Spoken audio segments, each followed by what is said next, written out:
Hello learners, welcome back to my channel Aim for BHU. Today in this video we will discuss 100 MCQs based on financial markets and its operations. So students, financial market का जो core है ना, इस पे based questions में कई बार confusion create हो जाती है जब भी क्वेश्चंस जो है फाइनेंशियल मार्केट और उसके ऑपरेशन से रिलेटेड पूछे जाते हैं. सो इसे सेपरेटली कवर करना ज़रूरी था. एंड फाइनेंशियल सिक्योरिटीज़ को लेके वैसे आपका कंसेप्ट काफ़ी क्लियर होता है, आपने कई जगह पढ़ा होता है, जैसे अकाउंट्स में भी आप शेयर्स एंड डिबेंचर्स पढ़ते हैं और अदर जो है सब्जेक्ट्स में भी कहीं ना कहीं थ्योरी ज़रूर मिल जाती हैं फाइनेंशियल सिक्योरिटीज़ से रिलेटेड. ठीक है, तो वो आपका कहीं ना कहीं कंसेप्ट क्लियर होता है. बट जब ऑपरेशंस की बात आती है फाइनेंशियल मार्केट्स और ये सारा फाइनेंशियल मार्केट ऑपरेट कैसे करता है, ठीक है, या इंस्टीट्यूशंस जो उससे एसोसिएटेड हैं, इस पे जब क्वेश्चंस आते हैं तो कई बार स्टूडेंट्स कन्फ्यूजन जो है क्रिएट हो जाती है. सो इसीलिए मैंने जो है आपके लिए आज ये क्वेश्चंस लेकर मैं आई हूँ. So students, let's begin with our session for today. आज हम फाइनेंशियल मार्केट्स एंड ऑपरेशंस पे 100 MCQs को डिस्कस करने वाले हैं. तो यहाँ पे आपका पहला क्वेश्चन है, SEBI was established in the year. So SEBI की एस्टेब्लिशमेंट से आपको क्वेश्चन पूछा जा रहा है. 1988 में ये एस्टेब्लिश हुआ था स्टूडेंट्स. एंड ये नेक्स्ट क्वेश्चन जो है ना, ये भी सेबी पर है.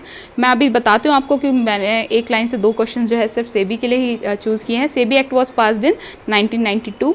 सो स्टूडेंट्स, ये जो है ना, आप कभी अगर सर्च करेंगे SEBI was established in the year तो आएगा 1992. गूगल पे भी यही बताता है. ठीक है, तो लेकिन अगर आप फिर उसे सेबी 1988 करके अलग से सर्च करेंगे तो ये आएगा कि दैट सेबी वाज एस्टेब्लिश्ड इन 1988. सो ये डिफरेंस क्यों है, क्यों इतनी कन्फ्यूजन है? कोई कन्फ्यूजन नहीं है स्टूडेंट्स, मैं आपको बताती हूँ रीज़न क्या है. कई बार आप कहीं बुक्स में भी ऐसा देखेंगे कि सेबी की एस्टेब्लिशमेंट 1988 में मेंशन है, कहीं 92 में मेंशन है. मैं बताती हूँ कि एक्चुअल रीज़न क्या है इस सब बातों का. तो देखिए, सेबी की एस्टेब्लिशमेंट तो 1988 में ही हुई थी. ठीक है, and as a non statutory body इसे जो है इस्टेब्लिश किया था. नेक्स्ट क्या होता है, 1992 के इवेंट में आई है. यहाँ पे इसको एक ऑटोनॉमस बॉडी की तरह जो है बनाया गया है और फिर इसका एक एक्ट जो है सेबी एक्ट 1992 जिसको हम बोलते हैं वो पास होता है और ये एक ऑटोनॉमस बॉडी जो है कन्वर्ट हो जाती है. ठीक है, एक नॉन स्टैट्यूटरी बॉडी को ऑटोनॉमस बॉडी में कन्वर्ट किया है. लेकिन जो इस्टेब्लिशमेंट है स्टूडेंट्स, ये 1988 की ही है और जो इसका एक्ट है ना, ये 1992 में आया था. तो इससे जो ये दोनों ईयर्स हैं, इनकी कन्फ्यूज़न जो है आपकी आई होप क्लैरिफाई हो गई होगी. और इससे कन्फ्यूज मत होइएगा, सेबी की इस्टेब्लिशमेंट 1988 की है. ठीक है, एंड सेबी का एक्ट कब आया था, 1992 में. ठीक है, next question we have the objectives of SEBI includes.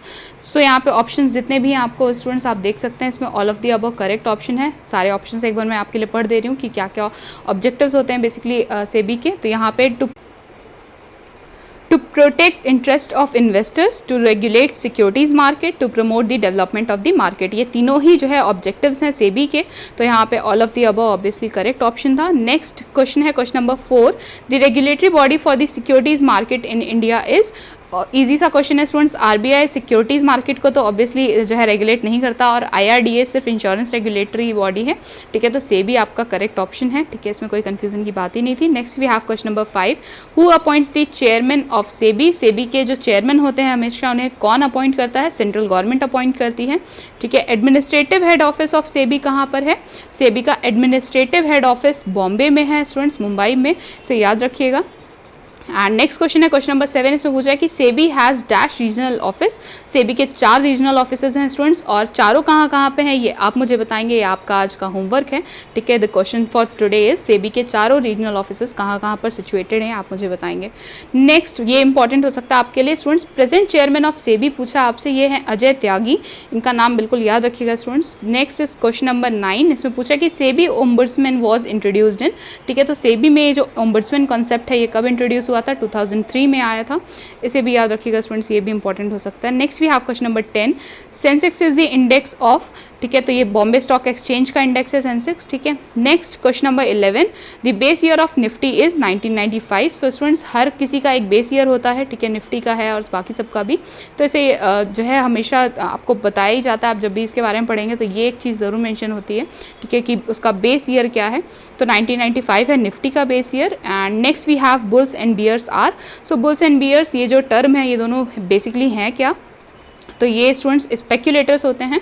ठीक है, तो इसे भी याद रखिएगा, ये भी इंपॉर्टेंट हो सकता है. आपसे पूछा जा सकता है कि बुल्स एंड बियर्स का बेसिकली मतलब क्या होता है.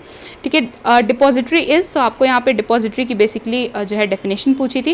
And electronic transfer through dematerialisation is known as depository. ठीक है, तो इसे लिख भी सकते हैं स्टूडेंट्स आप, जितने भी क्वेश्चंस मैं आपको बता रही हूँ आप चाहें तो नोट डाउन भी कर सकते हैं। तो डिपॉजिटरी की बेसिकली मीनिंग क्या होती है, any electronic transfer made through dematerialisation, तो इसे हम कहते हैं डिपॉजिटरी।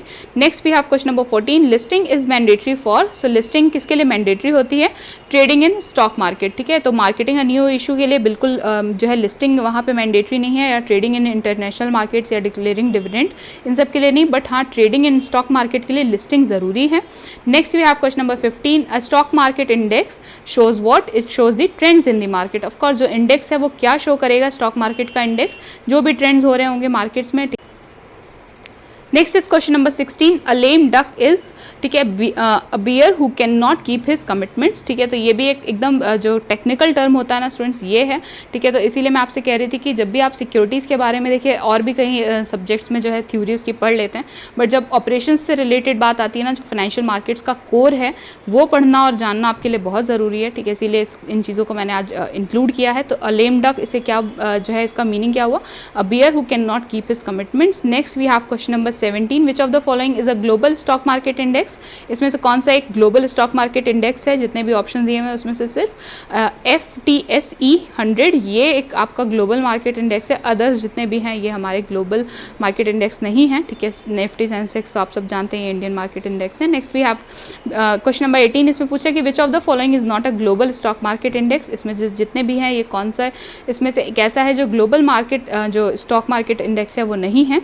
तो S&P CNX निफ्टी ये जो है ग्लोबल मार्केट स्टॉक एक्सचेंज नहीं है स्टूडेंट्स, ठीक है। इसी से रिलेटेड नेक्स्ट क्वेश्चन आपसे पूछा है कि ये कब इंट्रोड्यूस हुआ था, S&P CNX ये 1996 में इंट्रोड्यूस हुआ था स्टूडेंट्स, ठीक है। Next we have base year of BSE Sensex is, ठीक है। तो मैंने आपसे अभी बताया स्टूडेंट्स कि निफ्टी का बेस ईयर अभी जो है हमने डिस्कस किया, तो हमेशा सबके बेस ईयर्स जो है ज़रूर मेंशन होते हैं जब भी आप BSE के बारे में पढ़ेंगे, NSE के बारे में पढ़ेंगे, निफ्टी के बारे में पढ़ेंगे, ठीक है। सबके बेस ईयर हैं, तो यहाँ पे BSE का बेस ईयर आपसे पूछा था इस क्वेश्चन में 1978 से 79। Next is the base year of CNX Nifty junior is 1996, ठीक है। इसे भी याद रखिएगा स्टूडेंट्स, ये इंपॉर्टेंट हो सकता है। Next we have the number of scripts included in the Nifty junior is, ये है 50, ठीक है। 50 स्क्रिप्ट्स इसमें इंक्लूडेड हैं। Next is CDSL was established in 1999, ठीक है। डिपॉजिटरीज जिसके बारे में अभी हम पढ़ रहे थे उसकी डेफिनेशन हमने पढ़ी, उससे रिलेटेड एक एक्ट आया था, दिस एक्ट वॉज इनेक्टेड इन, पूछ रहा आपसे 1996 में आया था ये एक्ट, ठीक है। नेक्स्ट भी आप क्वेश्चन नंबर 25 में the present rolling settlement cycle T+2 is introduced in, तो ये कब जो है इंट्रोड्यूस हुआ था 2003 में। एंड नेक्स्ट क्वेश्चन नंबर 26 है, group A consist of clear securities, जितनी भी क्लियर सिक्योरिटीज़ होती हैं वो ग्रुप ए का पार्ट होती हैं स्टूडेंट्स। नेक्स्ट भी आप क्वेश्चन नंबर 27 इसमें पूछ रहा है कि the permanent removal of securities of a company from the stock market या stock exchange is known as, so किसी अगर कंपनी की सिक्योरिटीज़ को परमानेंटली वहाँ से रिमूव कर दिया जाता है तो हम इसे क्या कहते हैं स्टूडेंट्स, इसे कहते हैं डीलिस्टिंग, ऑब्वियसली लिस्ट कर। नेक्स्ट इज क्वेश्चन नंबर 28, इसमें पूछा Nifty consist of 50 stocks students, इसीलिए इसको निफ्टी 50 भी कहते हैं, ठीक है। Next is question number 29, a control system on excessive fluctuation in stock market prices is called, ठीक है। इसको कहते हैं स्टूडेंट्स सर्किट ब्रेकर, ठीक है। ये कंट्रोल सिस्टम है जब भी एक्सेसिव फ्लक्चुएशन होती है उसको कंट्रोल करने के लिए ये, ठीक है। नेक्स्ट भी आप क्वेश्चन नंबर 30, इसमें पूछा the number of recognised stock exchanges in India is, ये जो है क्वेश्चन जरूर आपके लिए इंपॉर्टेंट हो सकता है स्टूडेंट्स, कितने स्टॉक एक्सचेंज हैं जो रिकॉग्नाइज्ड हैं जो स्टॉक एक्सचेंज इंडिया में जो है रन कर रहे हैं, वो हैं 21, ये नंबर याद रखिएगा।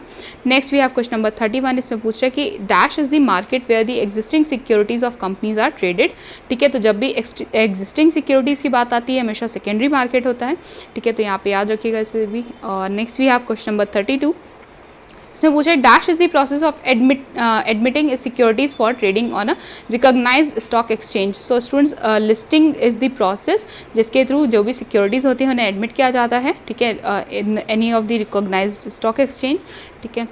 लिस्टिंग यहाँ पे आपका करेक्ट ऑप्शन है। नेक्स्ट भी आप क्वेश्चन नंबर 33, इसमें पूछ रहा है कि device adopted to make profit out of the difference in prices of a security in two different markets is known as, इसे बोलते हैं हम स्टूडेंट्स आर्बिट्रेज, ठीक है। ये टर्मिनोलॉजीज बहुत टेक्निकल हैं, इन्हें समझने की आपको बहुत ज़रूरत है स्टूडेंट्स, ठीक है। नेक्स्ट भी आप question number 34, the number of store which is less than the standard unit is called, इन्हें कहते हैं हम ऑड लॉट्स, ठीक है। जब भी वो स्टैंडर्ड यूनिट से कम होंगे तो उन्हें क्या कहा जाएगा, ऑड लॉट्स, ठीक है। Next we have question number 35, इसमें पूछ रहा है कि dash is a professional independent broker who deals in securities on his own behalf, ठीक है। तो ऐसे प्रोफेशनल इंडिपेंडेंट ब्रोकर के बारे में आपको बताना है जो सिक्योरिटीज में अपने ही बिहाफ पे जो है डील करते हैं, उनको बोलते हैं हम जॉबर, ठीक है। नेक्स्ट इज क्वेश्चन नंबर 36, इसमें पूछ रहा है कि a person appointed by stock broker to assist him in the business of securities trading is called. So students, ऐसे पर्सन को कहा जाता है ऑथराइज्ड क्लर्क, ठीक है। जो भी पर्सन अगर किसी स्टॉक ब्रोकर को असिस्ट करने के लिए उसे अपॉइंट किया जा रहा है, ठीक है, तो वो होते हैं authorised clerk. Next we have question number 37, speculators who neither buy or sell securities in the market but still trade on them are called, ठीक है। तो ऐसे स्पेकुलेटर्स जो ना ही खरीदते हैं ना ही बेचते हैं सिक्योरिटीज़ को जल्दी से, बट वो ट्रेड कर रहे होते हैं, आपके सिक्योरिटीज़ में डील कर रहे होते हैं, इन्हें क्या कहा जाता है, इन्हें कहा जाता है स्टैग्स, ठीक है। तो ये जितनी भी टर्म्स हैं इन्हें धीरे धीरे हम इसी तरह क्वेश्चन के ही थ्रू मैं एक्सप्लेन भी करती चलूँगी आपको, ठीक है। जितनी भी चीज़ें आपको नहीं भी क्लियर हुई होंगी उन्हें आप कमेंट बॉक्स में भी मैंशन कर सकते हैं। Next we have question number 38, इसमें पूछा the process of hedging the entire supply of a particular security with a view to dictating the term is called, ठीक है। तो इसे कहते हैं कॉर्नरिंग, ठीक है। इस प्रोसेस से बेसिकली क्या करते हैं, किसी एक पर्टिकुलर सिक्योरिटी की जो पूरी जो सप्लाई होती है उसे पूरी तरह से ऐसे हेज कर लिया जाता है students with a view to dictate, ठीक है, और इसे हम कहते हैं कॉर्नरिंग, ठीक है। Next we have question number 39, इसमें पूछ रहा है कि under depository system the allotment and credit of shares to the beneficiary amount should be completed within how many days from the date of an issue.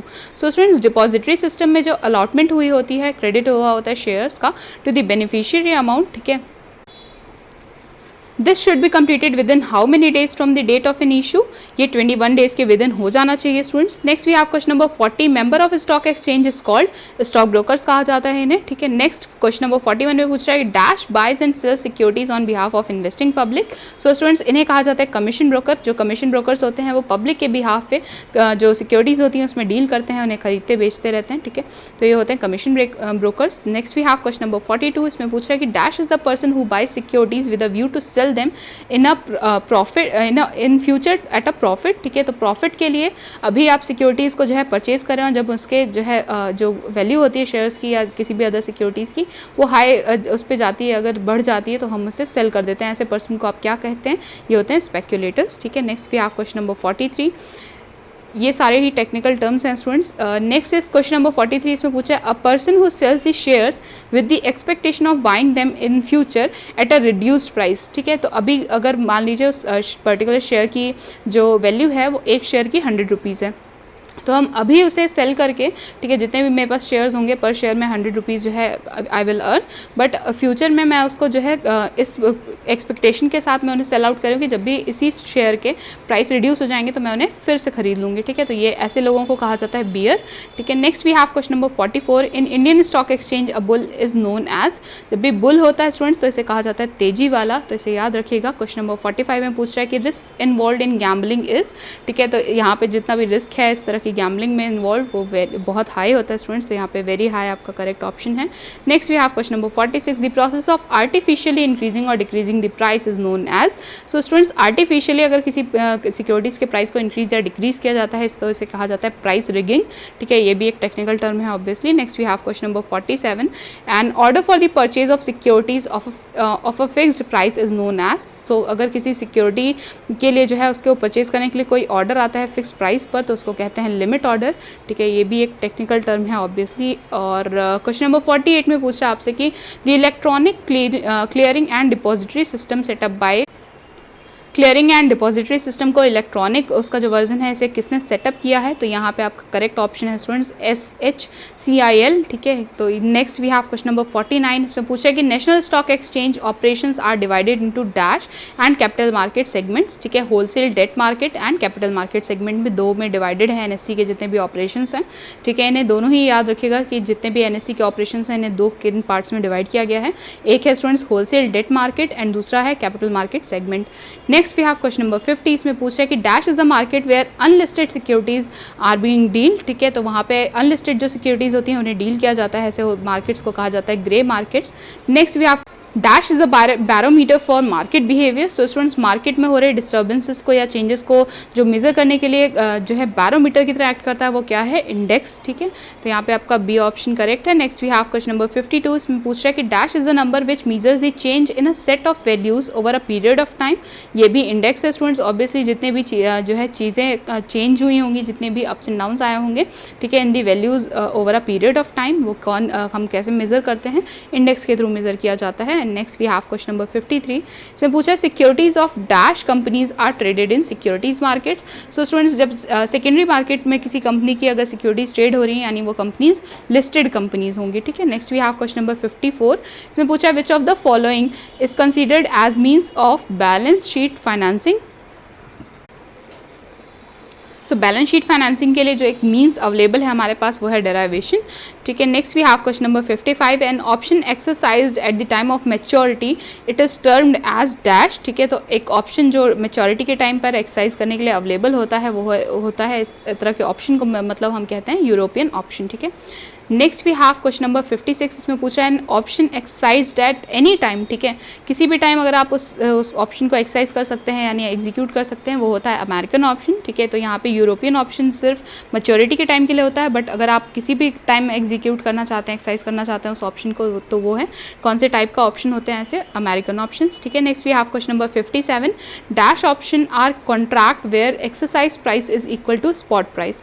ठीक है, तो ये at the money option जो होते हैं इसमें होता है कि जो एक्साइज प्राइस होता है वो स्पॉट प्राइस के इक्वल होता है। Next we have question number 58, इसमें पूछा है कि dash are called non clear securities. तो ग्रुप बी के जो शेयर्स होते हैं ना, इन्हें हम नॉन क्लियर सिक्योरिटीज़ कहते हैं स्टूडेंट्स। ठीक है, next we have question number 59, dash includes government securities. तो ग्रुप जी जो होता है इसमें गवर्नमेंट सिक्योरिटीज़ जो है इंक्लूडेड होती हैं। Next we have question number 60, इसमें पूछ रहा है कि dash includes fixed income securities. ठीक है, तो fixed income securities group F में है। ठीक है, next we have question number 61, dash consist of scripts which are traded on trade to trade basis for market surveillance reasons. ठीक है, तो ये इस तरह के जितनी भी स्क्रिप्ट्स हैं ये किस में आते हैं, ठीक है, ग्रुप टी शेयर्स में आते हैं। Next we have question number 62, इसमें पूछा है कि dash represent scripts forming part of BSC Indonext segment. ठीक है, तो बीएससी का जो इंडोनेक्स सेगमेंट है इसमें कितने कौन से जो स्क्रिप्ट्स आते हैं उनको हम क्या कहते हैं, ग्रुप एस शेयर्स के में आते हैं। ठीक है, ये जो ग्रुप एस शेयर है ये रिप्रेजेंट करता है इस तरह के स्क्रिप्ट्स को। Next we have question number 63, इसमें पूछा है कि dash is the first depository system in India. तो नेशनल सिक्योरिटीज़ डिपॉजिटरी लिमिटेड यानी NSDL। ठीक है, ये इंडिया का फर्स्ट डिपॉजिटरी था। ठीक है, तो इसे याद रखिएगा स्टूडेंट्स, ये इंपॉर्टेंट हो सकता है आपके लिए। Next we have question number 64, इसमें पूछा है कि सेकेंड डिपॉजिटरी कौन था, सेंट्रल डिपॉजिटरी सर्विसेज इंडिया। ठीक है, तो ये जो है CDSL ये जो है सेकंड है और NSDL ये फर्स्ट है। ठीक है, next we have question number 65, इसमें पूछा है कि dash means eliminating the paper certificates and maintaining records in the form of electronic entries only. इसे हम कहते हैं डिमर्टलाइजेशन। ठीक है, and next we have question number 66, तो इसमें पूछा है कि speculators experts rise in price of shares is called. ठीक है, तो किसी स्पेकुलेटर के जो है शेयर्स में अगर राइज आता है तो इसे कहते हैं हम बुल। ठीक है, next we have question number 67, a new index called dash is developed by NSE। तो NSE ने इस नए इंडेक्स को जब डेवलप किया था तो इसका नाम क्या है पूछ रहा है आपसे यहाँ पे। S&P CNX जो ये इंडेक्स, ये निफ्टी का इंडेक्स है स्टूडेंट्स। निफ्टी ने जो है डेवलप किया था। ठीक है, next we have question number 68, dash is the process of converting physical paper share into demat share. Again जब भी पेपर से जो है उसमें कन्वर्ट किया जा रहा होगा इलेक्ट्रॉनिक फॉर्म में तो हम इसे डीमैटेरियलाइजेशन कहते हैं स्टूडेंट्स। ठीक है, next we have question number 69, इसमें पूछा है कि QIP का फुल फॉर्म क्या होता है, stands for qualified institutional placement. ठीक है, तो इसका फुल फॉर्म याद रखिएगा। Next we have question number 70, futures and options are, ये दोनों ही क्या होते हैं, डेरिवेटिव्स हैं। ठीक है, क्वेश्चन नंबर 71, इसमें पूछा है कि an offer document prepared for the purpose of QIP। इस पर्पस से अगर किसी तरह का ऑफर डॉक्यूमेंट प्रिपेयर किया जा रहा है तो इसे हम क्या कहते हैं, इसे प्लेसमेंट डॉक्यूमेंट कहा जाता है students. Next we have question number 72, dash deals with the creation of new and improved financial products through innovative designs and repackaging of existing financial instruments. इसे कहते हैं फाइनेंशियल इंजीनियरिंग। इस टर्म की definition basically आपको यहाँ provided है। Next we have question number 73, इसमें पूछा है कि bull and dash are speculators. तो अभी तक आपको याद ही हो गया होगा कि बुल एंड बियर ये दोनों ही स्पेकुलेटर्स हैं। ठीक है, तो बियर यहाँ पे आपका करेक्ट ऑप्शन है। Next we have question number 74, computers are linked by satellite through dash in NSC, तो एनएससी में जो है कंप्यूटर्स जो है इस तरह से सेटेलाइट से लिंक्ड हैं, और ये कौन सी सेटेलाइट है, वीसैट, ठीक है। Next we have question number 75, members of OTCEI are dash only, तो जितने भी मेंबर्स होते हैं OTCEI में ये सब कॉर्पोरेट होते हैं, यहाँ पे सिर्फ कॉर्पोरेट्स को मेंबरशिप मिलती है students. Next we have question number 76, dash is a market for dealing in unlisted securities, तो जब भी अनलिस्टेड सिक्योरिटीज़ की बात आएगी स्टूडेंट्स, ग्रे मार्केट का नाम याद रखिएगा, जितनी भी अनलिस्टेड सिक्योरिटीज़ होती हैं इनकी डीलिंग जो है ग्रे मार्केट में होती है। Next we have question number 77, the first stock exchange in India was started in, पहला स्टॉक एक्सचेंज इंडिया का कौन सा है, ये आप मुझे बताएंगे, आपके लिए होमवर्क है। आप ये एस्टेब्लिश हुआ था 1875 में। Next we have question number 78, A depository is an institution which transfers the ownership of securities in dash mode. So students, depository के थ्रू जब भी ट्रांसफ़र होती है ओनरशिप की सिक्योरिटीज़ में, तो वो हमेशा इलेक्ट्रॉनिक मोड में होती है, ठीक है। तो यहाँ पे आपका ए ऑप्शन करेक्ट था। And next we have question number 79, इसमें पूछा है कि depository participant is the link between dash and the owner. So depository जो पार्टिसिपेंट होता है वो किसके बीच का जो है लिंक होता है, डिपॉजिटरी एंड ओनर के बीच का लिंक होता है depository participant, sorry. And next we have question number 80, इसमें पूछा कि dash system reduces time for transfer of securities, ठीक है। तो कौन सा ऐसा सिस्टम है जिससे जो ट्रांसफ़र का टाइमिंग है सिक्योरिटीज़ का वो कम हो गया है, डिपॉजिटरीज़ की वजह से हुआ है स्टूडेंट्स, डिपॉजिटरी सिस्टम की वजह से जो है अब सिक्योरिटीज़ को ट्रांसफ़र करने में इतना टाइम नहीं लगता, ठीक है। Next we have question number 81, इसमें पूछा कि depository system leads to what, scriptless system, ठीक है। तो स्क्रिप्टलेस सिस्टम है डिपॉजिटरी सिस्टम, ठीक है, इसकी बिकॉज ये इलेक्ट्रॉनिक है पूरी तरह से। एक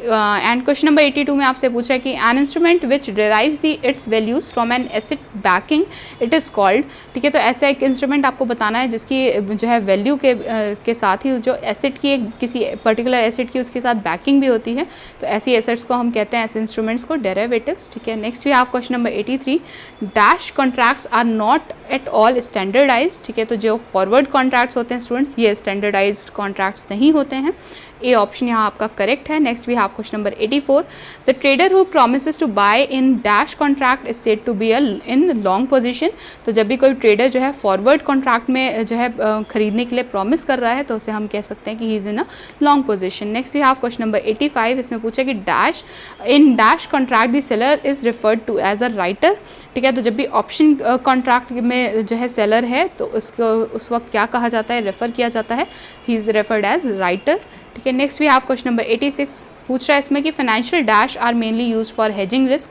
ठीक है। तो हेजिंग रिस्क के लिए मोस्टली हम जो है फाइनेंशियल डेरिवेटिव्स का यूज़ करते हैं, यहाँ पे ए ऑप्शन आपका करेक्ट है। Next we have question number 87, a combination of forwards by two counter parties with opposite but matching needs is called, ठीक है, इसे कहते हैं स्वैप, ठीक है। कॉम्बिनेशन है, कहाँ कैसा कॉम्बिनेशन है स्टूडेंट्स, ये जहाँ पर दो counter parties with matching needs, ठीक है, जो अपोजिट पार्टीज़ हैं बट उनकी नीड्स जो है मैच करती हैं, तो इसे हम कहते हैं हमेशा स्वैप, ठीक है। Next we have question number 88, इसमें पूछा कि डैश कॉन्ट्रैक्ट्स आर स्टैंडर्डाइज्ड, ठीक है। फ्यूचर कॉन्ट्रैक्ट्स जो होते हैं ये स्टैंडर्डाइज्ड होते हैं। Next we have question number 89, इसमें पूछा कि agreed price of dash contract is known as strike price, तो स्टूडेंट्स फ्यूचर कॉन्ट्रैक्ट में जितने भी जो अग्रीड प्राइस होता है उसको हम स्ट्राइक प्राइस की तरह कहते हैं, ठीक है। तो इस रेफर करते हैं स्ट्राइक प्राइस इस टर्म से। Next we have question number 90, the predetermined price at which an underlying asset has to be bought और sold is an option contract and is called as, ठीक है। तो ऐसा एक प्री डिटरमाइंड प्राइस जिसमें जो भी अंडरलाइंग एसेट होती है इट इज़ बॉट और सोल्ड, ठीक है, इज एन ऑप्शन कॉन्ट्रैक्ट, तो हम इस प्राइस को क्या कहते हैं, एक्सरसाइज प्राइस बोलते हैं स्टूडेंट्स इसे, ठीक है। Next we have question number 91, dash gives the option holder a right to buy an underlying asset at an exercise price in future, तो ये पुट ऑप्शन है स्टूडेंट्स, ठीक है। Put option provides the holder with a right to buy an underlying asset at an exercise price in future, ठीक है। Next we have question number 92, इसमें पूछ रहा है कि dash is a contract for temporary exchange of obligation that each party has under its respective contract, तो ये swap है students, swap is a type of contract for temporary exchange of obligations, ठीक है। Next we have question number 93, इसमें पूछ रहा है कि OTCEI stands for the over the counter dash of India. So students यहाँ पे OTCEI का जो फुल फॉर्म है वो आधा ही प्रोवाइड है, आपको एक डैश को आपको फिलअप करना है तभी कंप्लीट होगा। इसको जो है आप एक्सचेंज के साथ अगर फिलअप करते हैं इस डैश को तो ये सही है, यानी कि OTCEI का जो फुल फॉर्म है वो क्या है, over the counter exchange of India. ठीक है, इसे याद रखिएगा स्टूडेंट्स, ये इंपॉर्टेंट हो सकता है आपके लिए of course. Next we have CDSL, this stands for central depository services limited, ये सेकेंड डिपॉजिटरी है इंडिया की। ठीक है, और next we have question number 95, national securities depository limited incorporated on, India की फर्स्ट डिपॉजिटरी यानी कब आई थी, December 12, 1995 में। ठीक है, next we have question number 96, dash means the worth of share holding. ठीक है, तो स्टूडेंट्स यहाँ पे मार्केट कैपिटलाइजेशन है, इसी का मतलब होता है वर्थ ऑफ शेयर होल्डिंग। ठीक है, next we have question number 97, dash measured in dollar terms, तो कौन सा ऐसा जो है इंडेक्स है जिसे डॉलर्स में मेज़र किया जाता है स्टूडेंट्स। तो यहाँ पे S&P CNX निफ्टी जो है इसे डॉलर्स में मेज़र किया जाता है, तो ये आपका करेक्ट ऑप्शन है। Next we have question number 98, इससे पूछा कि dash was introduced in January 1986। So students BSE Sensex को जो है 1986 में इंट्रोड्यूस किया था, जनवरी 1986 में ये आया था, तो यहाँ पे ए ऑप्शन आपका करेक्ट है। Next we have question number 99, इसमें पूछा कि dash refers to permanent removal of securities of a listed company from a stock exchange. ठीक है, तो अगर किसी कंपनी की जितनी भी सिक्योरिटीज़ हैं उसकी परमानेंट रिमूवल हो जाती है, ठीक है, स्टॉक एक्सचेंज से, तो इसे हम क्या कहते हैं, इसे बोलते हैं compulsory delisting. And next we have question number 100, the last question for today, इसमें पूछ रहा है कि in dash a listed company decides on its own to permanently remove its security from a stock exchange। ठीक है, तो अगर company खुद ये डिसाइड करती है कि वो परमानेंटली अपनी सिक्योरिटी को रिमूव करना चाहती है स्टॉक एक्सचेंज में, तो इस टर्म को बेसिकली क्या कहा जाता है स्टूडेंट्स, तो ये बोलते हैं इसे वॉलंटरी डीलिस्टिंग। ठीक है, तो कंपल्सरी डीलिस्टिंग कब होती है, जब किसी कंपनी की जो सिक्योरिटीज़ होती हैं उन्हें स्टॉक एक्सचेंज से रिमूव कर दिया जाता है, तो ये हो गई आपकी compulsory delisting. But voluntary delisting कब होती है, जब कंपनी खुद ये जो है डिसाइड करती है कि वो अपनी सिक्योरिटीज़ को रिमूव करना चाहती है स्टॉक एक्सचेंज में से। ठीक है, तो ये दोनों ही टर्म्स याद रखिएगा। And this is all for today students. I hope the questions were clear to you. And students, as I upload videos daily and there are many more videos to come, so subscribe now if you haven't subscribed yet. And please convey your doubts in the comment box or through email. You can find my mail ID in the description box. Stay tuned to my channel. और अगर आपको BHU BCom entrance से related किसी भी topic में कोई भी confusion है तो mention that in the comment box. I will include them as well. And stay home, stay safe. Please like the video, share it with your friends, subscribe to my channel, and do not forget to hit the bell icon so you never miss any update from my channel. Happy learning students.